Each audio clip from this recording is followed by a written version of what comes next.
In the dusty heart of Benin City, where the corrugated roof reflects the midday sun and the children's laughter echoes between closely built compounds, lived a woman whose life would serve as a warning to all. Her name was Esosa, a devoted mother of two, whose greatest mistake was not born of malice, but of necessity, a moment of desperate truth that unraveled everything. They say neighbors are like extended family in Nigeria. You grow with them, borrow salt from them, send your children to run errands with theirs, but what happens when the one you trust the most are the one who shatter your soul? This is not a tale of mere betrayal. It is an unraveling of innocence, the silent screams of children, and the haughty shadow that lingered over Esosa long after her home fell silent. It is a true Nigerian tragedy, one that will leave you with a lump in your throat and a cold question in your heart. How well do you really know your neighbor? The early morning sun filtered through the torn-lace curtain of a small two-bedroom apartment tucked inside a compound off Ereka Road in Benin City. Inside, the scent of a pollen bar filled the air. A slender woman, her wrapper tightly tied above her waist, moved about the kitchen with practiced urgency. Esosa was in her early 30s, but the line on her face and the tiredness in her eyes added years to her appearance. Life hadn't been easy.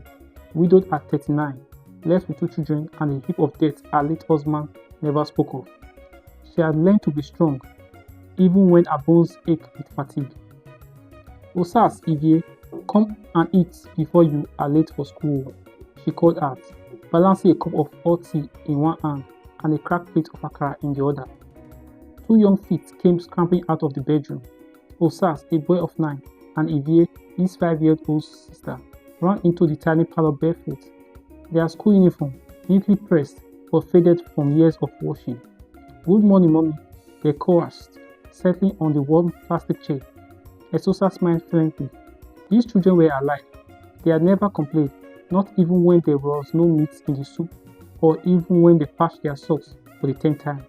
Osas had his father's seriousness, always watching, always protective of his younger sister, Ivie. On the other hand, was playful and loud, often making her mom laugh with silly songs. After breakfast, she walked them to the compound gate and kissed them on the foreheads. "Don't follow anybody and come straight home after school. You hear me?" she warned. "Yes, Mommy," they said. She walked them towards Oka Primary School, their bag bouncing behind them. Her heart tightened.